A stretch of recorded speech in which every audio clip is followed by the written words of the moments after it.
অবশেষে বাংলাদেশে তো নির্বাচন হয়েই গেল এবং এখন ভোট গণনার কাজ শুরু হচ্ছে। তো এ বিষয়ে আমি একটু খোঁজখবর নিলাম, মানে নেওয়ার চেষ্টা করলাম। আফটার অল আমার দেশ তো, তাই না? তো সেখানে নির্বাচন একটা হলো, কে বা কারা জিতে ক্ষমতায় যাবে এ ব্যাপারে একটা কৌতূহল তো থাকেই। তো এই কৌতূহল থেকে একটা ইন্টারেস্টিং ব্যাপার খেয়াল করলাম, মানে খুব ইন্টারেস্টিং। সেটা হলো ফেসবুকে যদি আপনি দেখেন তাহলে সেখানে দেখবেন যে অধিকাংশ জায়গায় এই যে দাঁড়িপাল্লা অর্থাৎ এই জামায়াত ইসলাম সব জায়গাতে এগিয়ে আছে এবং মনে হচ্ছে যে তারাই নিরঙ্কুশ বিজয় অর্জন করে ক্ষমতায় যাবে। আর মেইন মিডিয়াতে যদি আপনি খবর দেখেন, মানে ওই যে বাংলাদেশের মেইন মিডিয়া যেগুলো আছেন অর্থাৎ ওই টেলিভিশন চ্যানেল, সেখানে যে খবর আবার প্রচার হচ্ছে সেখানে দেখা যাচ্ছে যে বিভিন্ন জায়গায় গড়ে ইভেনচুয়ালি অধিকাংশ জায়গায় আবার ধানের শীষ মানে বিএনপি এগিয়ে আছে। তো এটা খুবই সিগনিফিক্যান্ট, তাই না? এ থেকে কি পরিষ্কার হয়? এ থেকে একটা জিনিস খুবই পরিষ্কার, সেটা হলো যে সোশ্যাল মিডিয়াতে এই দাঁড়িপাল্লা অর্থাৎ এই জামায়াত ইসলামের লোকজন অত্যন্ত সক্রিয় এবং ইন্টারেস্টিং ব্যাপার হলো আওয়ামী লীগের পতনও ঘটছে এই সোশ্যাল মিডিয়ার কারণে। আমরা আওয়ামী লীগের আমলে শুনছিলাম যে তারা নাকি অনেক তাদের ইয়ে মানে তাদের দলের কর্ম প্রসার করার জন্যে অনেক লোকজনকে নাকি ট্রেনিং দিছিল, ভাড়া করছিল। তারা কি করছিল কে জানায়, বাট আমরা কখনো আওয়ামী লীগের পক্ষে কখনো কিছু করতে আমরা খুব বেশি একটা দেখি নাই। বরং পতনের পর কিছু লোক স্বতঃস্ফূর্তভাবে সামাজিক মাধ্যমে এসে তারা আওয়ামী লীগের পক্ষে কথাবার্তা বলতো। কিন্তু তারপরও আমরা যেটা লক্ষ্য করতাম, সেখানে আওয়ামী লীগের পক্ষে যদি একটা পোস্ট হতো বা একটা পেজ থাকতো, তো তার এগেনস্টে অন্তত মিনিমাম 100টা আওয়ামী লীগ বিরোধী পোস্ট পড়তো এবং আওয়ামী লীগ বিরোধী পেজ ছিল, যেটা থেকে তখনও বুঝতাম যে এই জামায়াতের এই অনলাইনে, বিশেষ করে এই অনলাইন প্ল্যাটফর্ম এবং সোশ্যাল নেটওয়ার্ক যে প্ল্যাটফর্ম, এখানে জামাত ইসলাম অনেক বেশি সক্রিয়, অনেক বেশি তারা স্মার্ট এবং আইটি সেক্টরে তারা অনেক বেশি দক্ষ। এবং এখানেই কিন্তু এই আওয়ামী লীগ কিন্তু পরাজিত হয়ে গেছিলো। এবং এইবার ইলেকশনেও দেখতে পাচ্ছি যে এই বিএনপি তারাও কিন্তু অনলাইন প্ল্যাটফর্মে যথেষ্ট পিছনে পড়ে আছে জামাত ইসলামের। আর যদি না হয় তাহলে এই আপনারা যে কেউ ফেসবুকে দেখবেন যে অধিকাংশ জায়গায় দাঁড়িপাল্লা এগিয়ে আছে, সেইটাই। বাট মেইন মিডিয়াতে দেখবেন যে সেখানে আবার ওই ধানের শীষে এগিয়ে আছে। তো তারপরও অ্যাটলিস্ট একটা ইলেকশন হচ্ছে, কে বা কারা ক্ষমতায় যাবে এখনও নিশ্চিত না। তবে মেইন মিডিয়া ট্রেন্ড যদি দেখা যায় তাহলে মনে হচ্ছে যে ধানের শীষই ক্ষমতায় যাবে। এবং এটা খুব ইন্টারেস্টিং ব্যাপার যে ধানের শীষের লোকজন, মানে ধানের শীষের বিএনপির পক্ষে, মানে বিএনপি যদি জেতে তাহলে কিন্তু ওই যে আওয়ামী লীগের, যদিও বলা হয়েছে কেন্দ্রীয় কমান্ড থেকে শেখ হাসিনা বলেছিলেন যে আওয়ামী লীগের লোকজন যেন ভোট কেন্দ্রে না যায়, কিন্তু মাঠ লেভেলে মনে হয় যে সব জায়গায় এটা হয়নি। ইভেনচুয়ালি ভোটের 2-3 দিন আগ থেকে মনে হয় যে ওই বিএনপি নেতাকর্মীরা ব্যাপকভাবে আওয়ামী লীগের লোকজনের সঙ্গে তারা যোগাযোগ করছে যে যেন তারা তাদের পক্ষে ভোট দেয়। এবং মনে হয় যে স্থানীয়ভাবে তারা এটাও আশ্বাস দিয়েছে যে ভোট দিলে তারা ক্ষমতা এগুলো তাদের বিরুদ্ধে যে মামলা যেগুলো আছে এগুলো তুলে নিবে।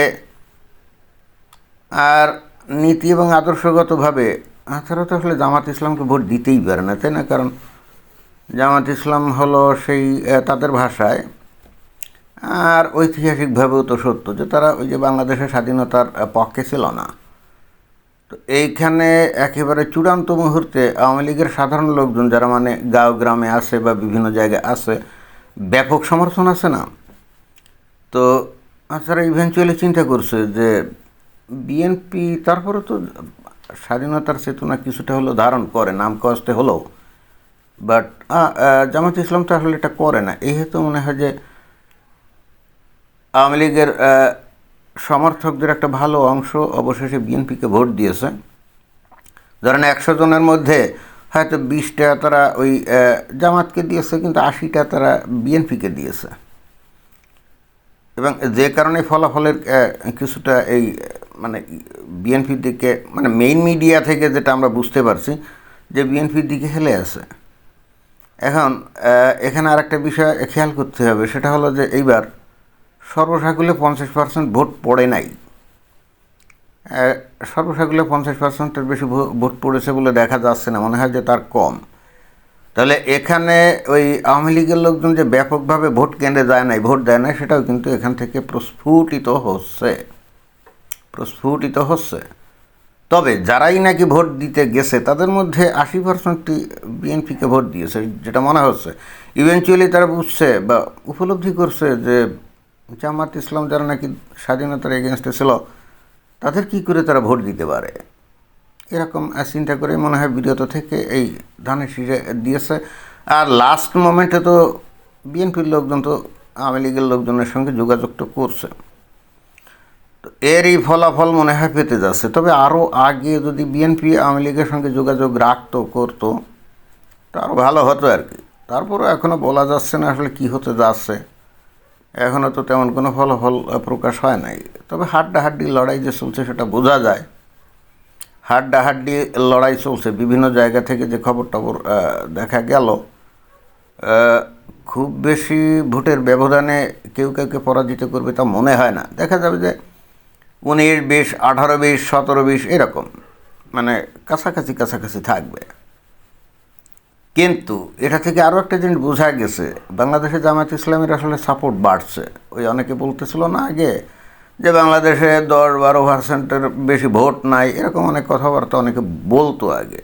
বাট শেখ হাসিনার আমলে যেভাবে উনি ইসলামের চাষ করছেন, যেভাবে হুজুরদেরকে উনি লেলিয়ে দিয়েছিলেন, তার ফলে যে বাংলাদেশে ব্যাপকভাবে একটা উল্লেখযোগ্য সংখ্যক মানুষ যে আস্তে আস্তে যে ইসলামপন্থী রাজনৈতিক দলের সমর্থক হয়ে গেছে, সেটা কিন্তু এই ইলেকশনের মাধ্যমে আবারও প্রমাণিত হলো। অনেকে কিন্তু ওই যে 15-20 বছর আগে এই জামাত কত ভোট পাইতো এই ক্যালকুলেশন করতো বা করছিল এবং এভাবেই বিশ্লেষণ করে যাচ্ছিল, কিন্তু বিষয়টা তো আসলে তা না। ইন দি মিন টাইম তো 15-20 বছর পার হয়ে গেছে, তাই না? এবং এর মধ্যে বাংলাদেশে যেভাবে ইসলামের চর্চা হয়েছে, তাতে তার একটা ফলাফল আছে না। মানুষ যতই বেশি ইসলামিক হবে, ধার্মিক হবে, ততই তো তারা ইসলাম কায়েমের জন্য তারা ইসলামপন্থী দলের দিকেই তারা আকৃষ্ট হবে, তাই না? আর সত্য কথা বলতে কি, স্বাধীনতার এই 55 বছর পরে বাংলাদেশে স্বাধীনতার পক্ষে না বিপক্ষে, এইটা খুব একটা বেশি না, মানে কার্যকরী একটা কোনো ফ্যাক্টর না।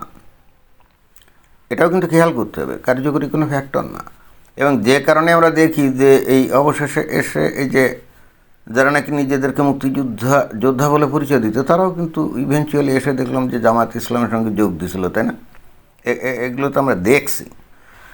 তো যাই হোক, এখন দেখা যাক কী ঘটনা ঘটে, আমরা ওয়েট করি। ধন্যবাদ।